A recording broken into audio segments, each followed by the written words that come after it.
Hi, my name is Myra Tanksley, and I'm recording this on November the 6th, 2018. And I am the proud single parent of a young man with autism. He's 25 years old. His name is Marquis. He's got high functioning autism. And Marquis has been the victim for several years of ongoing abuse, neglect, and exploitation by the government and a very sick, evil, racist, unfit attorney by the name of Aaron Sanford, who was appointed my son's limited guardian back in 2013. She has allowed other people to abuse and neglect him throughout the system because they all work together. They all scratch each other's back. They all make money off of these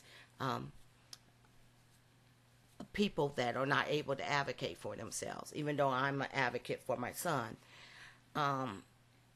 But she also is exploiting him and directly abusing and neglecting him herself because she gets his SSI money while my son lives in poverty. And he lives in a terrible, terrible, terrible, tiny Section 8 10-step townhome, because as soon as you walk in the front door, you take 10 steps, you're in the back door. It's in a terrible, terrible crime-ridden neighborhood with surrounded by dirty alleys, and the state of Ohio operates it or owns it. And they had to put a metal lock gate, black metal lock gate around it. That's how bad the neighborhood is. And it's located at 48 Mayfair Boulevard in Columbus, Ohio. And it's like my son's in prison and stuff. So, because of my advocacy for my son and my race, and I am exposing them on Facebook. I got 3 Facebook pages. They have not allowed me to see my son in over 3 years. And today is November the 6th, 2018, the midterm elections, and to me, it doesn't mean anything to me. I said, my son don't have that life, liberty, and the pursuit of happiness, and he still hasn't had any justice. He sure hasn't had any justice. He's been beaten, assaulted, traumatized, terrorized, neglected, abused, blamed for his disability, no family rights, unable to have any family time with his mother, a loving, supportive mother, because I'm a Christian, but I'm also a professional woman. I've been a nurse for over 31 years now, and I told you the reason why they don't want me to have in contact with him, because they know I'm exposing them, and it protects them. They're not caring nothing about Marquis, because if they did, they wouldn't be abusing and neglecting him and exploiting him for the federal funds. But they know, since my son is high functioning, they know he's able to tell me things. And if they don't tell me, or, because they took my guardianship away. So if they don't have to tell me anything or ask my permission about anything, then it protects them. Because anything happens to Marquis, they don't have to let me know about it. That's why they get one of these, evil, wicked, racist, unfit attorneys that work in their system to be these legal guardians or whatever. They appoint them because they know they ain't gonna, they're gonna march to the same orders. Everybody marches to the same orders. They're not gonna make any waves. She don't care nothing about my son because they ain't her child. She has no emotional attachment. She's just there to put the name on the consents. That's all it is. That's why I say I don't have no respect unless they're a civil rights attorney. But I just don't have no respect. And I'm not saying all attorneys are bad and stuff, but the ones that work in that kind of stuff, they're no better than these criminals out in the street to me. Matter of fact, they're worse. Because these people, like the Bible said, they make their living. The Bible says there are people who take cruel advantage of the poor and needy. That's the way they make their living. But to me, they're worse than criminals on the street. Because they make their living 9 to 5, Monday through Friday,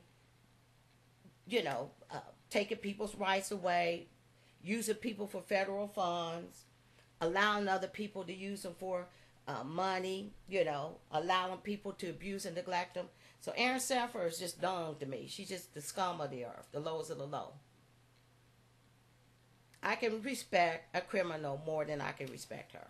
Because she is a criminal. and she makes a living off of it. I don't care if they might have a little bit of a private practice, but usually when they go ahead and call themselves getting wards and stuff, they get their SSI check. She gets my son's SSI check while he lives in poverty. While he lives with abuse and neglect, and people abuse and neglecting him. And I haven't been allowed to see him in 3 years because they know that. And the last time I seen him was March the 15th, 2015.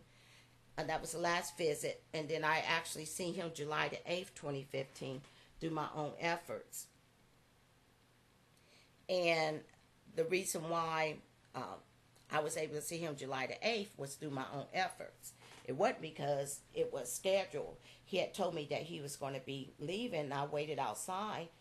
And I was appalled when I seen him because they still have him on the maximum dosage of Thorazine. That's right, Thorazine, the antipsychotic medication. The medication that they used to give a long time ago for schizophrenia. It's a real hardline tranquilizer. It's a psych med. They started him on lithium, and he still has to take Cogentin because of all the side effects. So, and Marquis wants to get off of those medications because he told me a long time ago, he said, I want to get off these medications and make my eyes roll up in my head. And he said, I don't need these medications. All I need is Jesus. I said, you know what? Jesus is going to honor that. I said, because I don't think Jesus wants you on Thorazine either, or lithium, or Cogentin. When Jesus healed people, and when he healed their bodies and their minds and their skin, he didn't send them back with a prescription to get medications. I said, so I know Jesus heard that, and by his stripes you are healed. But they still got him on the maximum dose of Thorazine. They increased his Thorazine dosage. He should have been off of it a long time ago, and they started him on lithium. And when I seen him that 3 months later, on July the 8th, 2015, from March the 15th, 2015, he had ballooned up because of all the lithium the lithium that he had just started taking. Like, that's almost like 3.5 months from March to July. It made him gain weight. And all of that's on my Facebook pages, because I do have 3 Facebook pages where I'm exposing these evil people left and right. And the first one is called The Abuse and Neglect of Autistic Marquis Tanksley by the Government. The second one is called Justice for Autistic Marquis Tanksley. And the third is called The Audio Tapes of Marquis Tanksley, His Suffering, Abuse, and Neglect. And that's what they're trying, and they know it. It's out there for them to see, like it is for the whole world. And they know that that the pages are there, and they don't want me to have any contact with my son. And I have been praying. I said, Lord, I know you're going to bring him back home.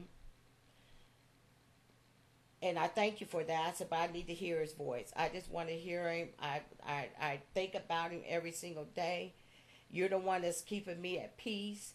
If I worry, you tell me everything going to be all right. I said, but I just want him to hear his mother's voice. That he has a mother that's waiting for him. He still has a mother. This mother wants to hear her son's voice. And Jesus understands the mother's love. He watched and seen his mother cry at his cross, and he comforted Mary from the cross.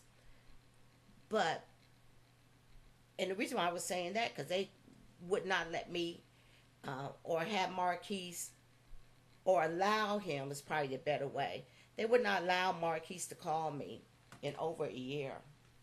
So last Sunday, Jesus stepped in and answered my prayer and let me hear my son's voice. And we talked for a long time, and he was telling me how much he missed me, and I was letting him know I was strengthening him, encouraging him through Jesus. Jesus loved you. You ain't forgotten about. Your mother loves you. I'm waiting for Jesus to bring you home on the day he's already destined. Because God's got his own set time when he does things. He's already handled it. The date's already been set. Because my son ain't going through what he's going through because he deserves it. Marquis ain't done nothing to nobody, and neither have I. But you don't have to do anything wrong to be treated like crap in this world. When you got sick, wicked, evil people like that, that's evil and racist, because even the Bible said people that practice injustice is evil. And even God talks about these people. It's in the Bible. And injustice is just as big of a sin as anything else. God hates injustice because he talks about it throughout the Bible. And when he talks about injustice, he's not talking about the average Joe on the street.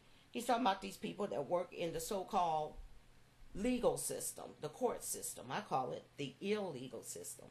But he's talking about judges and magistrates and lawyers or attorneys, court investigators. He's talking about clerks, just anybody that's in that system.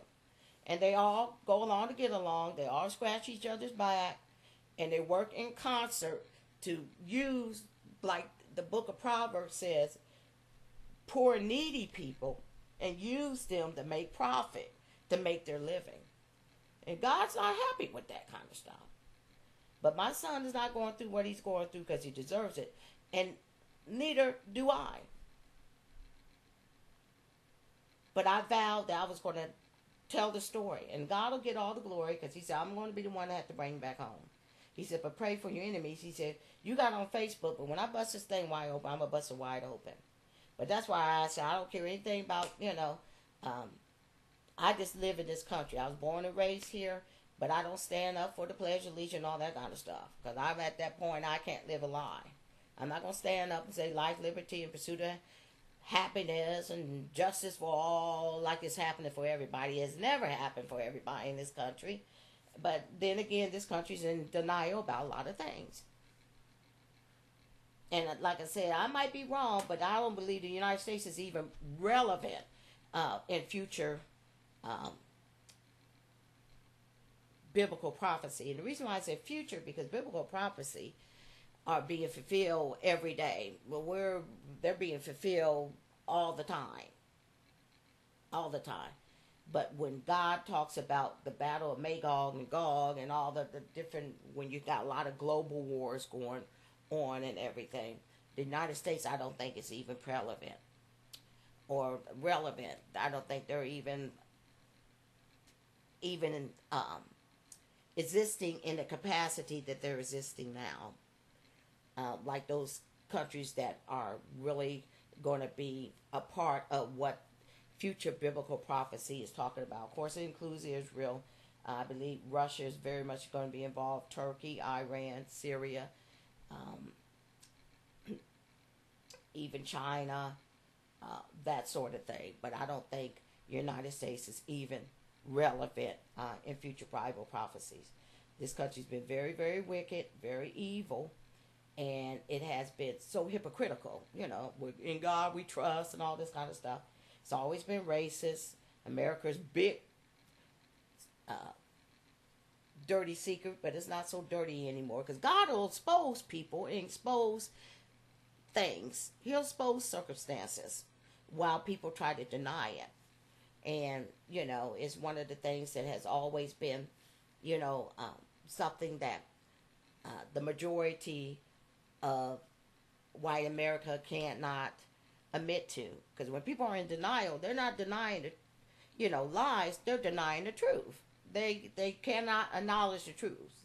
So when somebody's in denial, they will not, even if there's evidence in front of their face, they still will not admit to it. And so that's one of the things that they're in denial about. And I'm not saying all white people, because there are some white people that are not in denial about racism. And they're out there acknowledging it. Some of them are even out there participating in marches and trying to do something about it. So I'm not saying all white people, because if they were in denial, they wouldn't be out there marching with Black Lives Matter and civil rights. Throughout the history of this country, there have been whites that have marched along with other races and blacks to acknowledge that this thing is terrible in our country and we need to do something about it. And like I said, this thing been happening since 1776 with the racism. And God is very angry with that. I mean, that's a big, big thing. And the sad thing is that there's people going to church every Sunday and they're going to bust hell wide open. Or they're going to get left behind at the rapture. Because you can't hate a whole group of people and please God, expect to go to heaven. God talks about injustice, but he talks about racism and prejudice. That's the second greatest commandment. The first one is to love the God with all your heart, mind, soul, and body. The second one is to love your neighbor as yourself. And Jesus told the whole world through the parable of the Good Samaritan. When the guy got beaten and it was a person of another race, a different group that came to his aid, while two people of his own group walked past him while he was laying on the road dying from being robbed from, and then the thieves almost beat his life out of him. The Bible said he was halfway dead, but it was a good Samaritan that stopped and helped this man. So Jesus told the people, well, especially the guy that was trying to trick Jesus, he said, well, who was the neighbor to this guy that was left halfway dead on the road? He said, the one that was neighbor to him, the one that helped him. Jesus said, go and do likewise. So that's God's feeling about, you can't hate a whole race of people and think you're going to go to heaven. So it's going to trip a whole lot of people up. Because God said in the book of 1 John, how can you say you love me who you have not seen and hate your brother who you have seen? But that second commandment is love your neighbor like you love yourself. Or love thy neighbor as you love yourself. So how you treat other people, and then Jesus, he said, I'm going to say to people on that day, when I come back, they're going to say, Lord, when did we see that you were hungry and we didn't feed you, or you needed somebody to visit you, we didn't visit you, we didn't give you no clothes when we seen you naked? Or Jesus said, when you did it to the least of the burden, you did it to me. And least doesn't mean that person is less than you. They just might not be in the same position as you. They might not have as much money or have as much things that they can do as you. They might not have all the things that you have, as far as, like I said, being able to live in a, maybe they might live in a poor neighborhood. Just like when you see people in these poor nations and stuff, it's not that they're bad patients or bad people, or that they're worse than you are, or they're inferior to you as a human being. They just don't have as much money. They don't have the resources. They don't have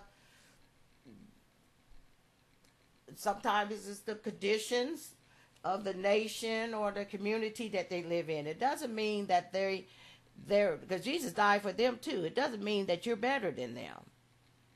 So that's what I believe when Jesus said, what you have done to the least of the brethren, you did to me. And Jesus will actually say these to people.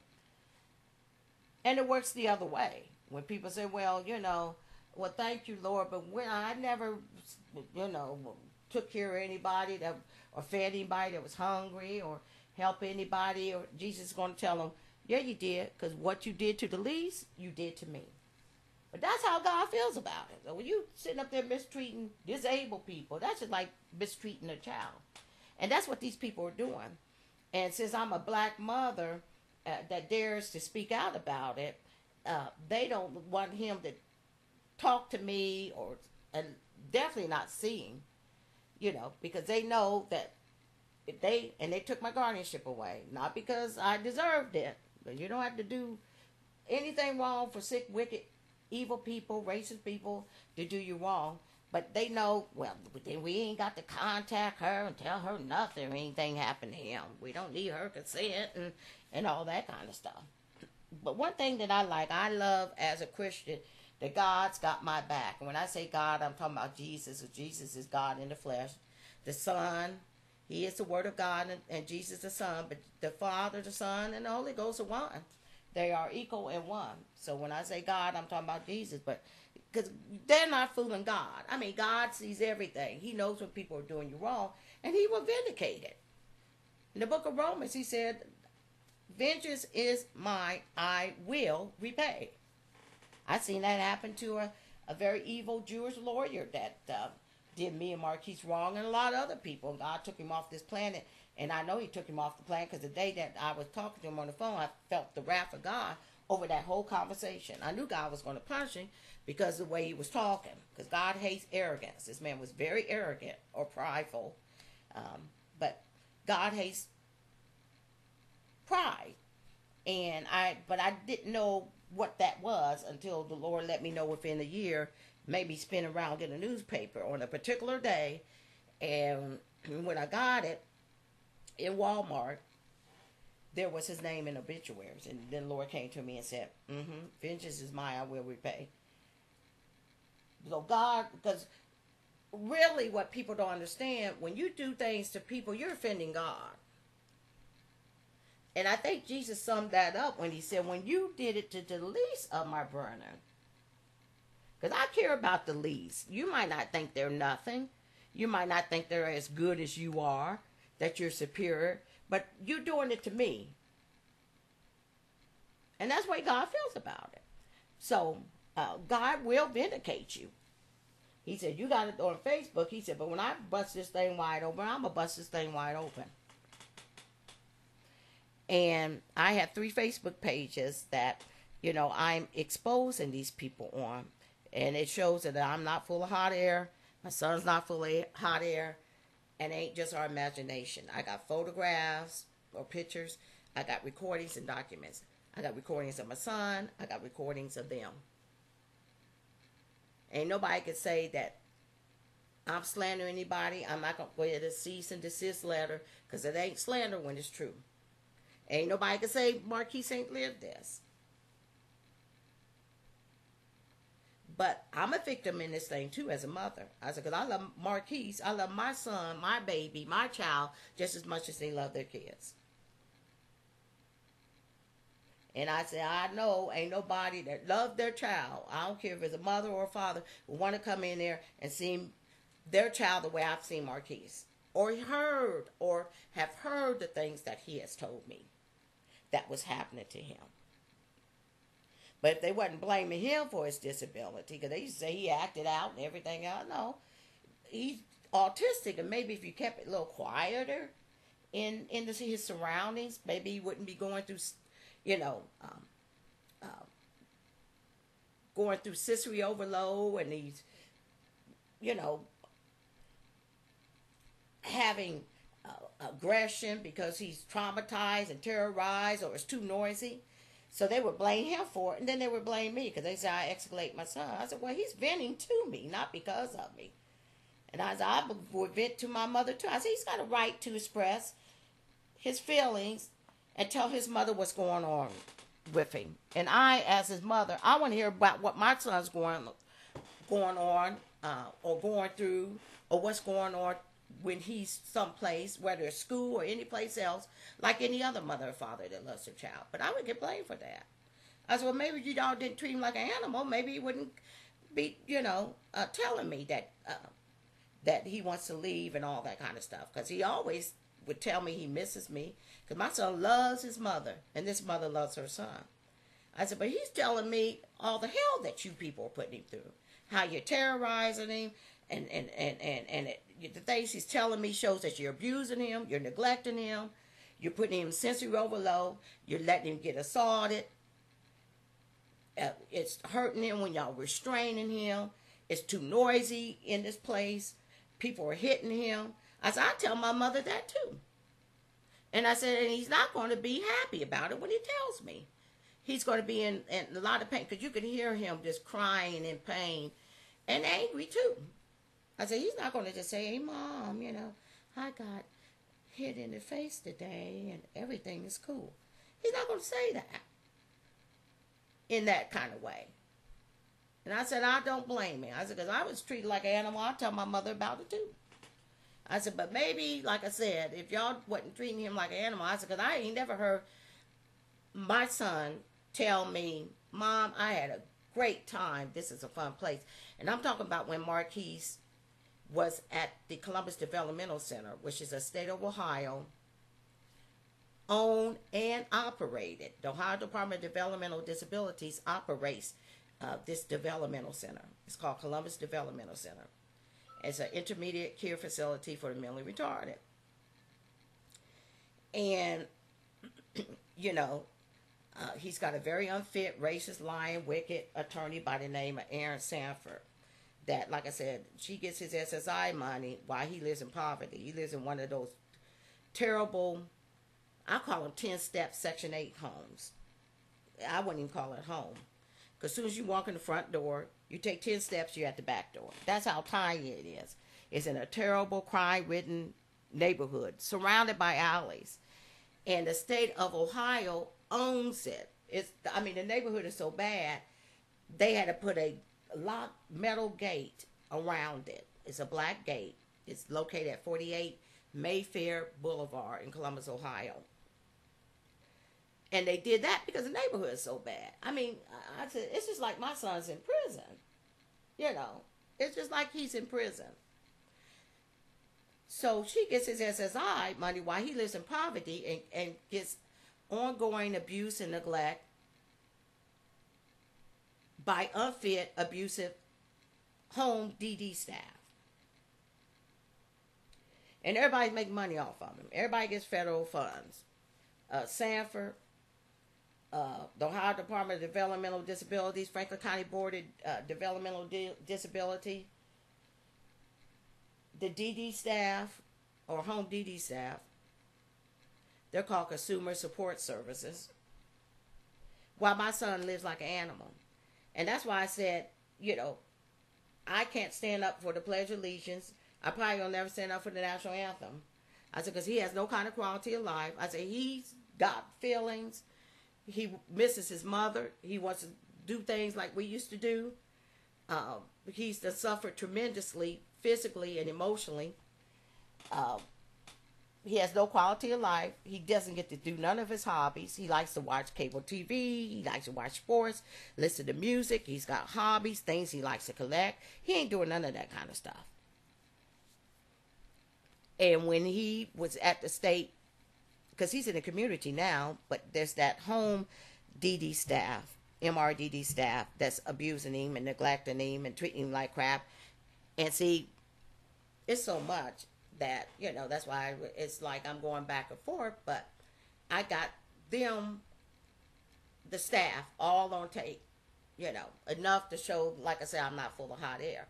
But before the system had got to him, my son was healthy, his skin, his hair was just beautiful. When he got over into Columbus Developmental Center, they would not allow him to keep up his hygiene. But I would have came. I was going over there to visit him as much as I can, as much as they would allow me, because they didn't like him telling me stuff. So that was a way to protect them, because they know Marquis can't tell me stuff because he's high functioning. But he ended up getting so the dander was so bad. I got pictures of it on my Facebook abuse and neglect page. I guess they said it developed into psoriasis or something like that. So he never had that when he was at home. I got pictures of my son from the day he was born all the way through, you know, his childhood and all that kind of stuff. And he always had clean, you know, hair and scalp. But I got a picture that if you look at it, and it's under I think it's on the abuse and neglect page.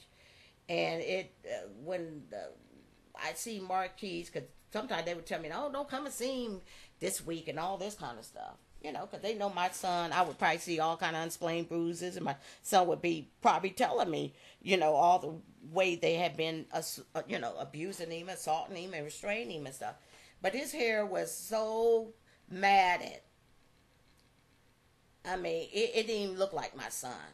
You know, his face was all swollen. His hair was matted, like 6 inches. And it was just matted. It hadn't been combed in weeks. It had dandruff all in it. It was dirty and stuff. So when he got over there, he developed and I got pictures of all the dandruff. I said, but, so how come he's got dandruff now in his head? He didn't have it when he was at home with me. Just like my son will tell me, now that he's in the community, he would tell me he only has 1 meal a day. I said, huh? But at home, he would eat 3 meals a day and have snacks during the day. But that's because the staff wouldn't fix him anything, or he was low on food. While this wicked, racist, evil Aaron Sanford is getting his money while he lives in poverty. But they wouldn't allow my son to keep up his hygiene. His hair wasn't getting cut. His hair was dirty. It wasn't getting, no kind of shampoo, no water to it. It was matted. It had dandruff and dirt all in it. And that's why his scalp got like that. And his skin and stuff got so bad that he had to have light treatments. But he told me the last time I talked to him that he's no longer taking light treatments. I said, well, that's Jesus. I said, by Jesus' stripes, you're healed. But they still got him on the maximum dose of thorazine. They got him on lithium. And this is Sanford now. Because she don't care nothing about him because I ain't her child. She has no emotional attachment to him. All she cares about is the money. And that's why I said, people like her are scum to me. I can respect a criminal out in the street more than I can respect somebody like Sanford. Because like the Bible said, and like I said, the Bible is full of references to injustice. It's just as big of a sin as anything else. And I said there are people that they take advantage of poor, needy people, or people that can't advocate for themselves. That's what it basically means. That's why they make the living. And they're in a system that take advantage of people like that. Especially when they don't have any family.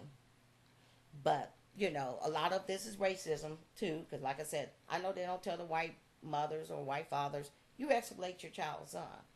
But they always have told me that. I said, well, he's not mad about me. He's mad about the way y'all treating him. And he's telling me to get him on out of there. He'll say, the place suck, or Mom, I miss your face. And I said, that's just love, that he loves his mother. I said, but he's venting about what y'all doing to him while he's in y'all's facilities, or your so-called care.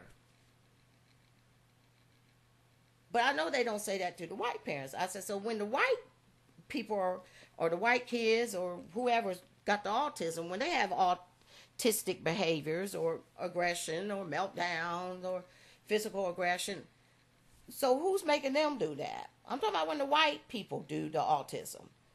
Are they blaming these white parents and white mothers and fathers and saying, oh, you just made your son or daughter with autism have that meltdown at your house?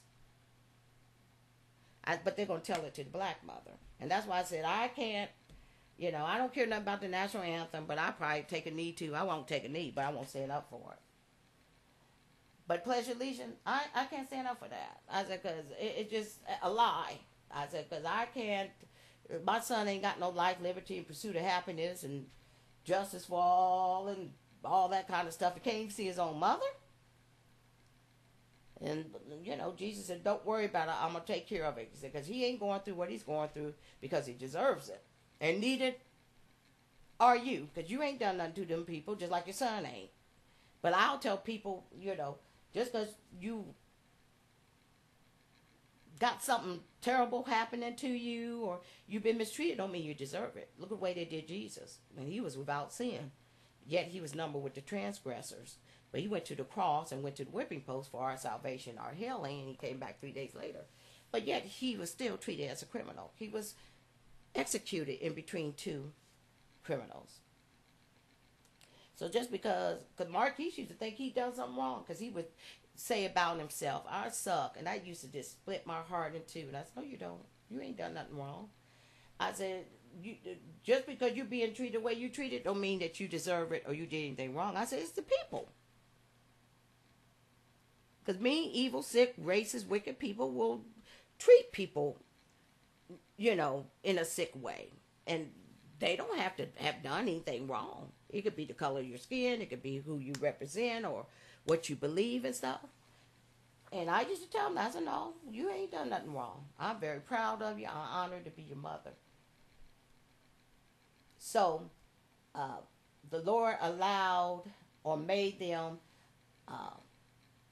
have Marquis call me last Sunday, because I said, I know he's coming back home. I know you're the one that's going to bring you back home, but I want to hear his voice. I want him to hear my voice. I said, I said, a mother's love. You've seen your mother watch you while you were on the cross, and you comforted Mary, because Jesus did. He comforted his own mother from the cross while he was suffering and dying.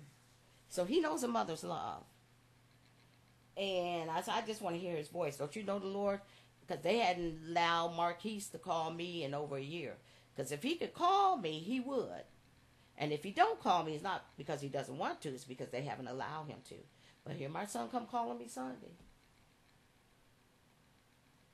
And it had been over a year. Now, I still haven't seen him in over 3 years.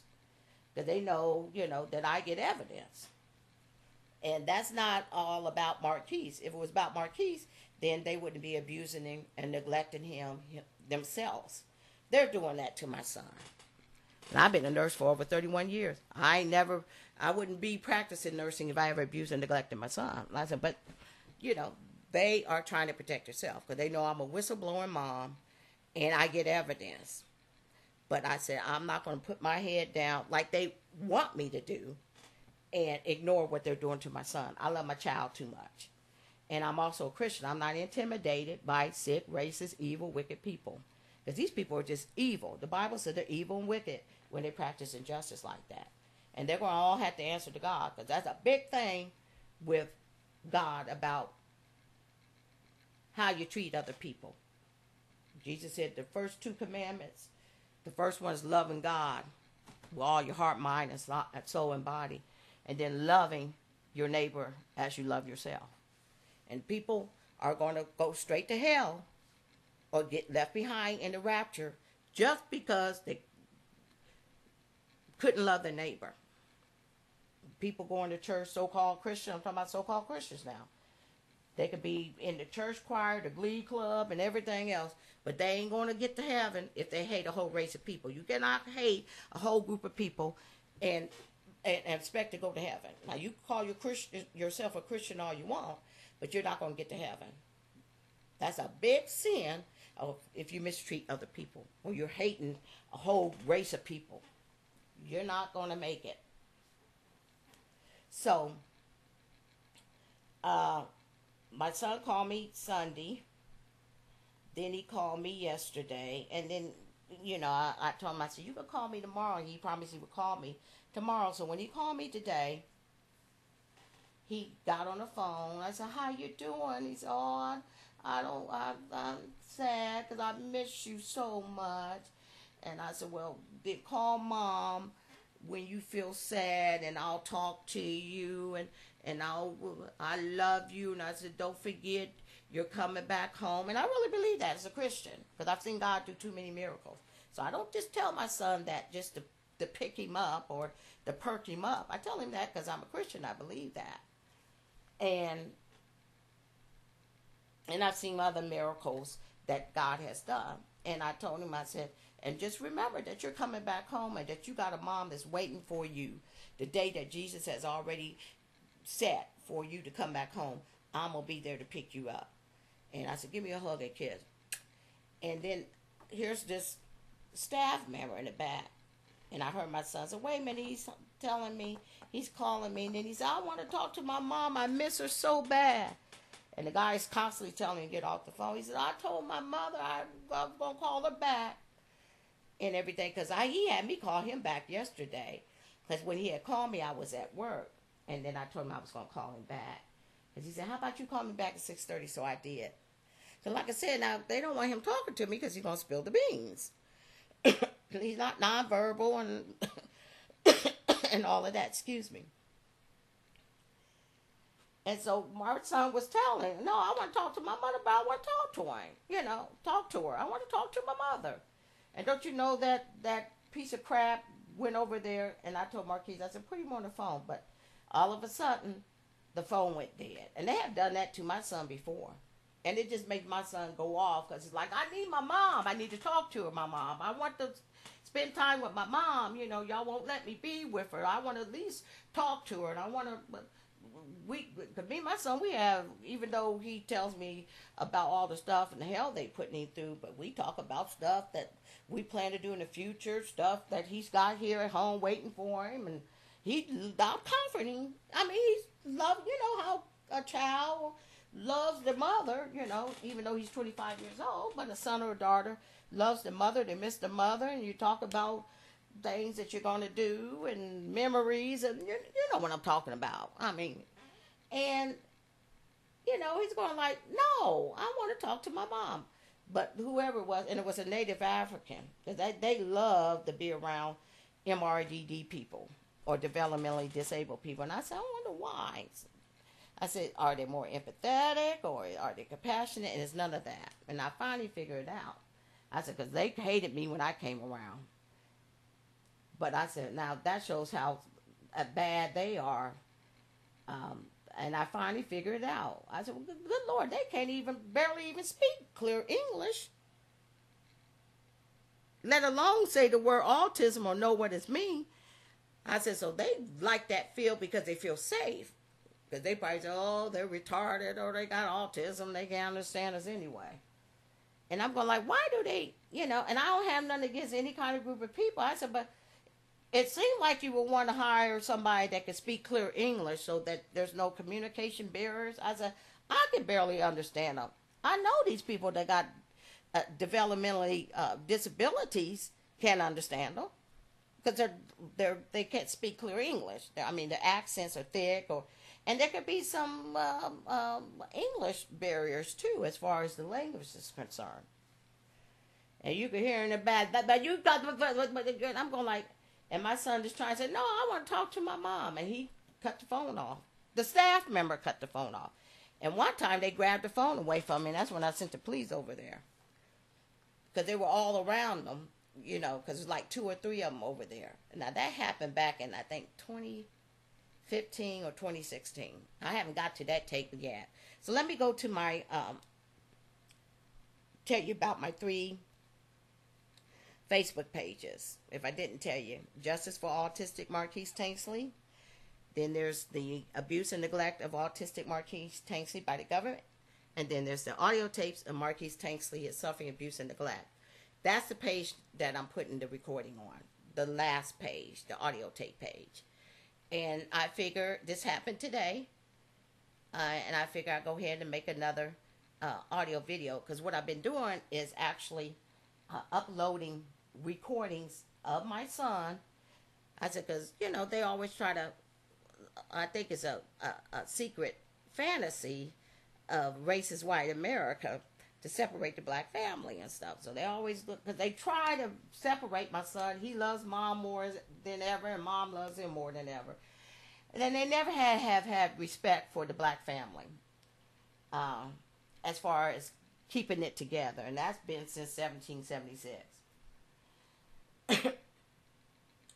And so they don't care if the black family is separated, and they try to make our family dysfunctional. I said, we're not a dysfunctional family. Me and my sons are very close and bonded. And, you know, they have tried that. I said, he ain't going to forget about me, and I ain't going to forget about him. But, you know, so I said, you know, besides trying to blame me for him, but venting about them. He ain't venting about me. He's venting to me. I said, they have always tried to make us dysfunctional.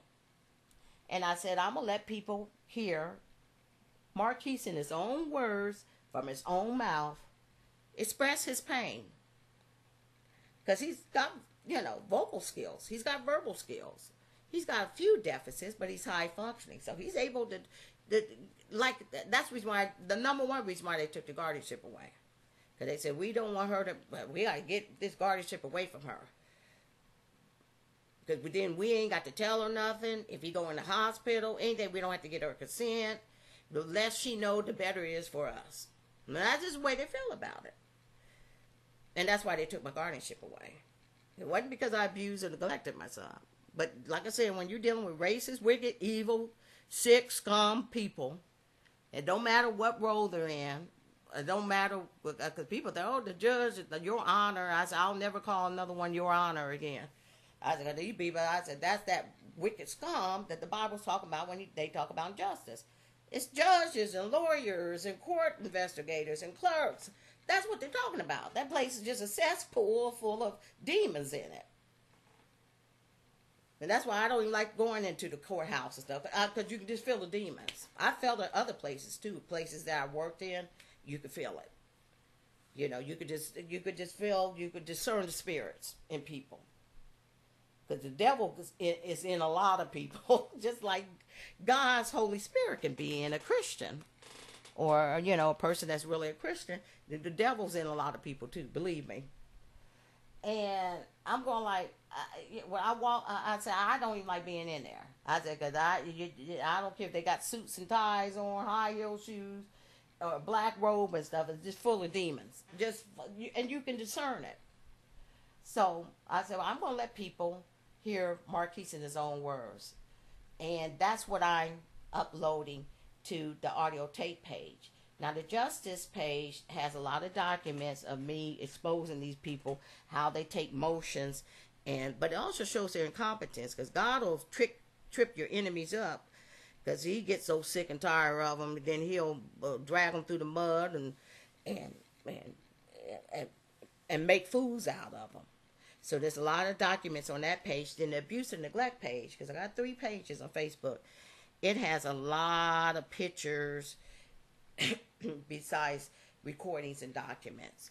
But I always tell people, go at the very beginning of the abuse and neglect page and the justice page. And when I say beginning, I mean the first time. Go from the first post, when I first created the page, that first day, and then work yourself up to the most recent. So I'm going to, I'm going to make another audio video of what my son is going through. I said, what is wrong with him talking to his mother? Because I'm the one that he feels comfort to. And I said, and these idiots, and I'll tell them, I said, you people are so ignorant and wicked and so ignorant. And I'd say the word ignorant, that you don't even realize that here is a young man that loves his mother, that's bonded to his mother. He wants to spend time with his mother.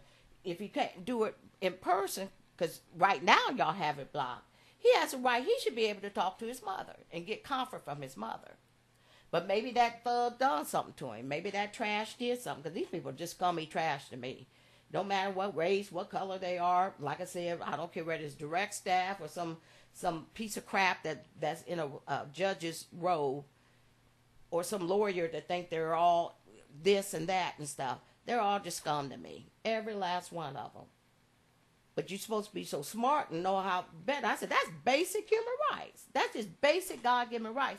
And that's the reason why I said God's going to punish these people. Because they're doing something that offends God.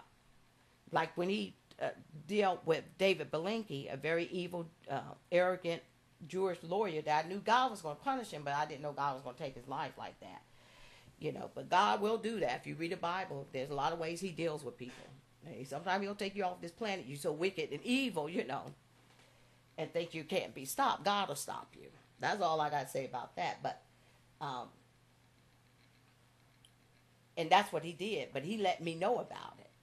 God made sure that I knew that he had took care of this man and took his life off the planet. And the only way I found out about it is because God made me get the newspaper the day that his name was in the obituaries. Because I don't get the newspaper. And I actually went right past that table. I'll never forget it, at Walmart. And something spun me around, made me go back and get that dispatch, the Columbus Dispatch. And there was that man's name, in the newspaper. And the lawyer came to me and said, vengeance is mine, I will repay. So, I said, I'm going to go ahead and, make a recording of what happened today and put it on that audio tape page. But I got many, many, many, many, many more to upload. Because I'm actually all the way back into, I think, the last part of December 2012. So I got all the way up until the last time I talked to Marquis. But I'm getting ready to put that one uploaded probably in the next maybe half an hour. It'll be uploaded to the audio page. And it's short. It only has, maybe a minute, because he was only allowed to talk to me for a minute. But it just showed the pain he's in. And you're going to try to take his mother away from where he can. And he probably been looking forward to talking to me all day long. Because he ain't got no kind of quality of life. he doesn't have hobbies, all the stuff that he likes to do, he's not able to do. They don't have cable TV because Marquis likes to watch ESPN Classic. He likes to listen to music. He loves me. He likes to spend time with his mother. He's got hobbies. He likes, and all that stuff I got waiting for him. He likes stuffed animals. He likes to play sports. He likes to watch sports. He likes his bobbleheads. He's got games and stuff. I got a closet full of just brand new packages and gifts for Marquis. But he just wanted to be able to talk to his mom. Because I cheer him up, and I said, don't forget. I told him, I said, whenever they don't allow you to call me, or they won't allow us to see each other and stuff, don't forget that God's going to have you back home. And I really believe that. And I said, and don't forget that you got a mother that loves you, think about you every single day. Because my heart is tears in two. And when I think about Marquis every day, I can just imagine how he feels, because he needs his mother. He needs to talk to his mother and feel the love for his mother. You going to take that away from me? That's why I said, I'm not going to stand up for no pledge of allegiance. I said, because it got to be for me and my son. I said, I'm too old for that. I said, I don't care what racist idiot don't understand that. I said, the country been good to you, then, because when I see these people put their American flag out, it don't bother me a bit. Because I know their experience is probably a whole lot different from mine. They probably get to see their kids. They got their life, liberty, and they can pursue their happiness. They got justice. But I can't do it because my son don't have that. And in a way, I don't have it as a mother. At the same time, you can't even see your own child. And you've been a loving, available, supportive mother. But if America been good to you, fine. But just don't try to tell other people they can't, because everybody don't have the same experience in this country. And if you believe that, then you're more of an idiot than you think you are. So, I'll go ahead and play this tape so you can hear it. Or it's just a recording. And like I said, it's only for maybe 1 minute before he had to get off the phone. And they haven't let him call me back either. And I called back, and all I got was the phone ringing. And so he probably took the phone, and where my son can't get to it and stuff. But I know it makes my son, because then he gets all upset, and he probably might hit something because he's so angry. Maybe he might not. But he's in pain. He's hurting, emotional pain. I wanted to talk to my mom, and it's just terrible. I said, I'm not going to stand up and talk about the pledge of allegiance to the flag and for life, liberty, and the justice for all. And I'm not going to, no. I said, that's just living a lie. That's just turning a blind eye to what's really happening. So I said, I'm going to make this audio video. I'm going to put it on. It'll be on all of my pages on Facebook. And then I have a YouTube channel because I upload these things to YouTube first. And so I have a channel, and then they go out to Facebook. So here it is. This is from November the 6th, 2018, today. This happened probably about around 6 p.m. on November the 6th, 2018, midterm election day, And this is Marquis calling me, telling me he missed me so bad when I asked him how he was doing. And then the guy heard him talking to me. And he said, I just got on the phone. I miss my mom so bad. I want to talk to my mom. He said, no, but so I want to call her. I told my mom I'll call her again today and stuff. Because he would call me every day if he could. He'd be at home if he could. But Jesus will take care of that. So here we go. From today, Marquis not being allowed to talk to me, and the staff taking the phone and hanging it up. Because all of a sudden, the phone went dead. So he just turned the phone off.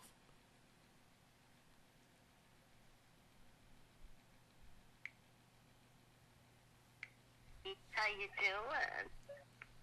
Are you Myra? I'm Myra. I'm your mom, and I love you.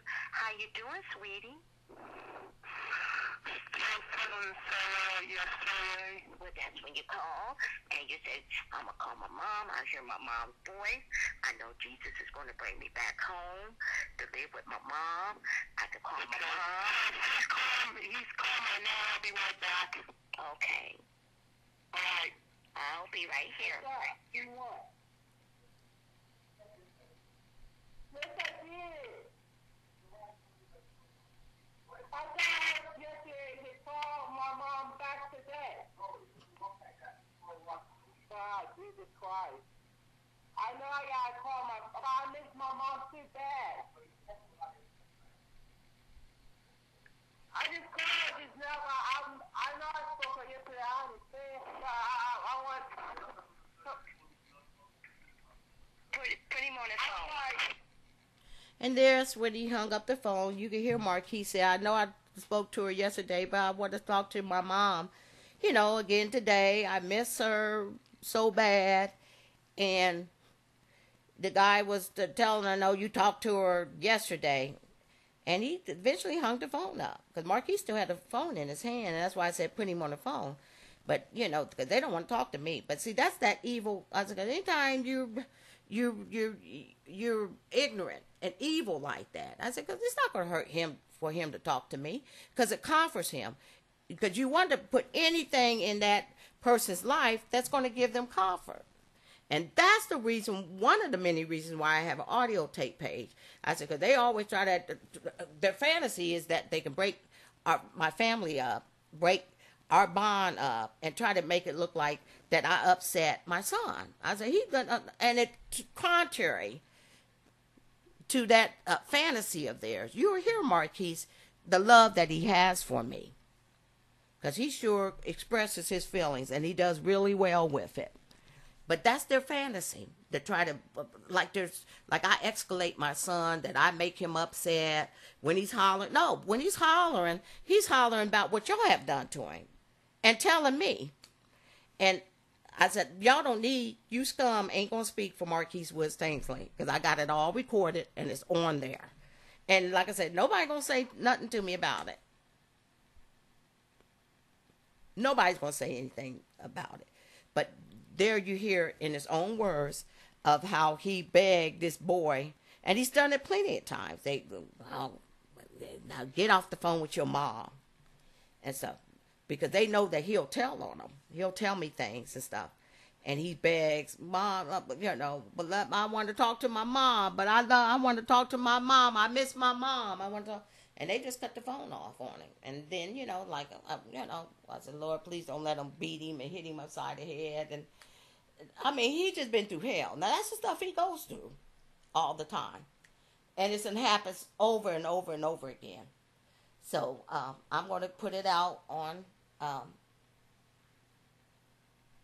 Facebook on all 3 pages, not just the audio page, the other page. And, I said, because it's just no sense in that.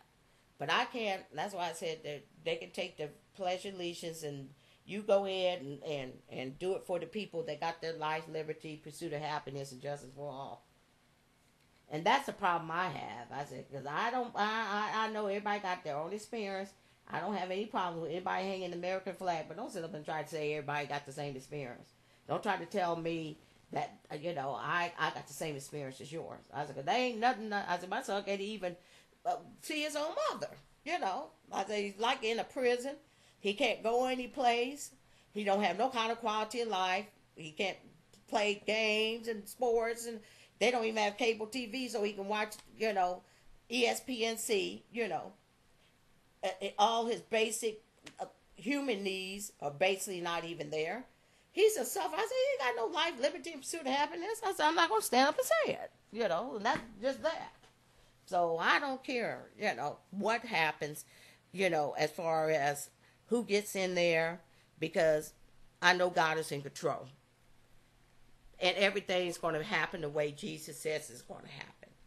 And those things are happening now, and there's future biblical prophecies that I don't even believe the United States is even relevant. I don't think they're going to be in the same capacity as a superpower like they are now. They might be around, but they won't be relevant in these future biblical prophecies.